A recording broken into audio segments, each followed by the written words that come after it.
Welcome back to my YouTube channel law tips with Sapna. Friends, आप मुझे Facebook और Instagram पे भी फॉलो कर सकते हैं। मैंने अपने फेसबुक और इंस्टाग्राम का लिंक अपने डिस्क्रिप्शन बॉक्स में शेयर किया है।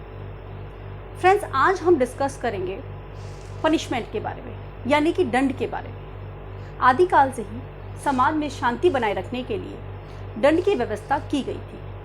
मन्नु और कौटिल्य ने भी अपनी कृतियों में अपराधियों को दंडित करने के लिए राजदंड का उल्लेख किया है।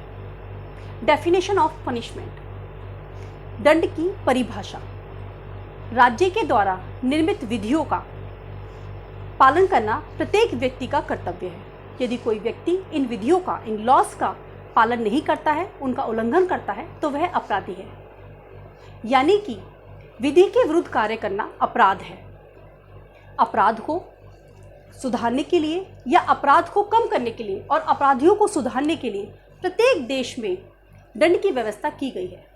भारत में भी दंड के जो प्रोविजंस हैं वो आईपीसी में दिए गए हैं, यानी इंडियन पेनल कोड 1860 के सेक्शन 53 में दंड के प्रावधान दिए गए हैं। तो आज की हमारी चर्चा होगी सेक्शन 53 पे। सेक्शन 53 जो हमें पनिशमेंट के बारे में बताता है। और मैं आपको यहाँ बता देना चाहती हूँ कि इंडिया में जितने भी पनिशमेंट दिए जाएंगे वो अकॉर्डिंग टू सेक्शन 53 के अकॉर्डिंग ही दिए जाएंगे। यानी कि जो सेक्शन 53 में पनिशमेंट्स दिए गए हैं, जज को अपने डिसीजन में यही पनिशमेंट देने होंगे, वो उनके अलावा कोई दूसरे पनिशमेंट्स नहीं दे सकता। लाइक किसी व्यक्ति ने किसी व्यक्ति के हाथ काट दिया है, तो जज साहब ये नहीं कह सकते कि अपराधी के हाथ काट दिया जाए या अपराधी को 100 कोड़े लगा दिए जाए। जो दंड, जो पनिशमेंट आईपीसी में दिए गए हैं, यही पनिशमेंट देने होंगे। तो शुरू करते हैं अपना सेक्शन 53। सेक्शन 53 पनिशमेंट, जिसमें 6 पनिशमेंट्स बताए गए हैं। सबसे पहला पनिशमेंट है डेथ, यानी कि मृत्यु। सेकंड नंबर पे आता है आजीवन कारावास, यानी कि इम्प्रिजनमेंट ऑफ लाइफ। थर्ड, निरस्त कर दिया गया है 1949 में। फोर्थ, इम्प्रिजनमेंट, यानी कि कारावास। कारावास 2 प्रकार का होता है, रिगिडियस एंड सिंपल, कठोर और सादा। फिफ्थ, संपत्ति का समाहरण, forfeiture of property. And 6, fine, जुर्माना।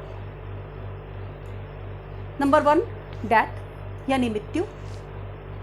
Universal declaration of human rights 1948 section number 5 हमें बताता है किसी भी व्यक्ति के साथ अमान्य व्यवहार नहीं किया जा सकता।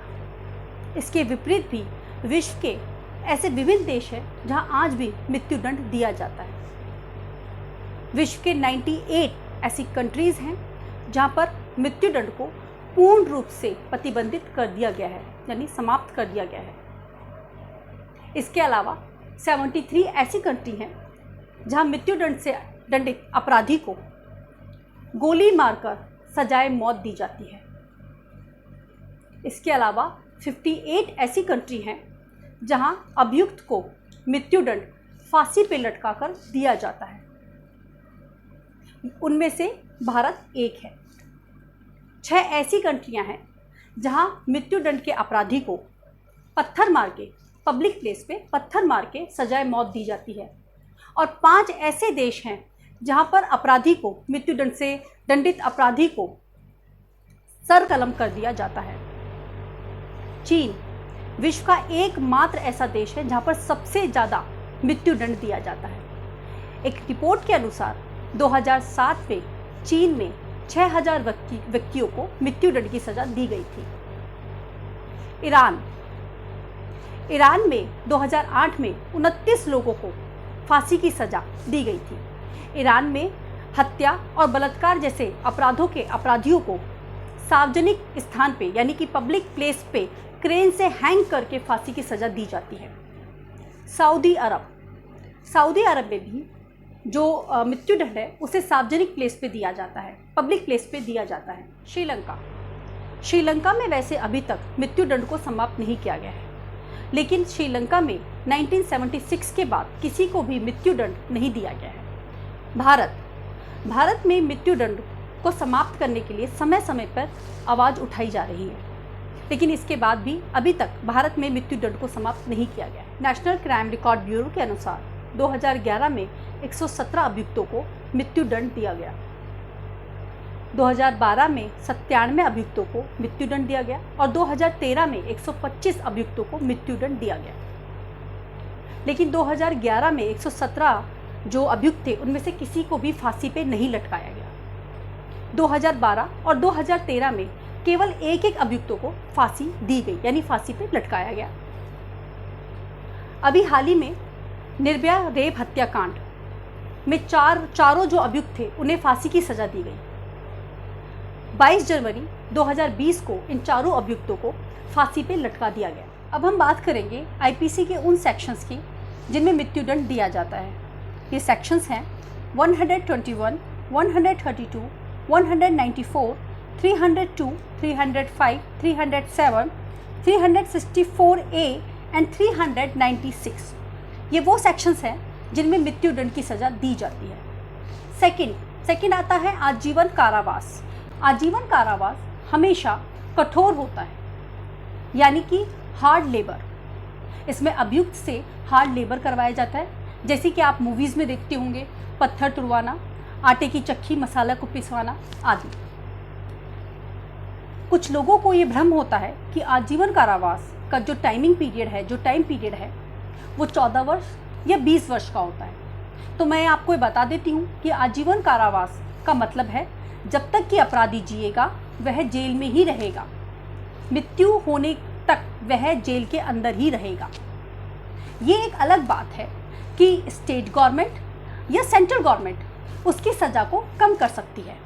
जैसे कि हाल ही में आपने जस्सिका लाल जो हत्याकांड था उसमें देखा, जो जस्सिका लाल हत्याकांड के जो अपराधी थे मनु शर्मा, उनकी सज़ा को कम कर दिया गया है। नेक्स्ट, इम्प्रिजनमेंट यानी कि कारावास। कारावास दो तरह के होता है, रिग्रियस एंड सिंपल, कठोर कारावास और सादा कारावास। जज साहब जब कोई डिसीजन देते हैं, कोई निर्णय देते हैं, उसमें जब किसी अभियुक्त को सज़ा दी जाती है तो ये जज साहब मेंशन करते हैं कि उस अभियुक्त को जो सज़ा दी गई है वो सादा है या कठोर है। या यह भी हो सकता है कि जज साहब दोनों पनिशमेंट उसे दे सकते हैं, यानी कि उसे कठोर कारावास भी दिया जा सकता है और उसे सादा कारावास भी दिया जा सकता है। आईपीसी में जो मैक्सिमम कारावास है वो 20 ईयर्स का है। ये सेक्शंस हैं 376A एंड 376D, गैंगरेप और रेप के बाद हत्या। और आईपीसी का एक सेक्शन ऐसा है जिसमें केवल 24 घंटे का इम्प्रिजनमेंट दिया जाता है। ये सेक्शन है 510। इसके अलावा आईपीसी के कुछ ऐसे सेक्शंस भी हैं जहां पर मेंशन किया गया है कि वहां पर सिर्फ रिग्रेस इम्प्रिजनमेंट ही दिया जाएगा। ये सेक्शंस हैं 194 एंड 459। ये दो ऐसे सेक्शंस हैं जहां पर कि रिग्रेस इम्प्रिजनमेंट ही दिया जाता है। जब किसी व्यक्ति से कठोर श्रम करवाया जाता है, हार्ड लेबर करवाया जाता है, तो सरकार जब वह व्यक्ति जेल से बाहर निकलता है तो उसे पैसा भी देती है, यानी उसको उस श्रम का पेमेंट भी किया जाता है। इसके बाद आता है फॉरफीचर ऑफ प्रॉपर्टी। आईपीसी के कुछ सेक्शंस ऐसे हैं जहां पर कि फॉरफीचर ऑफ प्रॉपर्टी के बारे में बताया गया है, यानी संपत्ति को जब्त कर लेना। ये सेक्शन है 126, 127, 169 एंड 263A। ये सेक्शन है जिनमें की संपत्ति को जब्त किया जा सकता है। नंबर 6, फाइन, जुर्माना। जज और मजिस्ट्रेट किसी भी अभियुक्त को किसी अपराध के लिए कारावास के साथ साथ जुर्माना भी दे सकता है। ये जुर्माना अभियुक्त की जो आर्थिक स्थिति है और अपराध की जो नेचर है, अपराध की जो प्रकृति है, उसके अनुसार ही दिया जाएगा। यानी कि किसी भी अभियुक्त को उसकी आर्थिक स्थिति से अधिक का जुर्माना नहीं दिया जाएगा। इसके अलावा आईपीसी के कुछ ऐसे सेक्शंस भी हैं जिनमें अपराध के लिए केवल जुर्माने का पनिशमेंट दिया गया है। ये सेक्शंस हैं 154, 294A, जिसमें कि अभियुक्त को 1000 रुपये तक का जुर्माना दिया जा सकता है।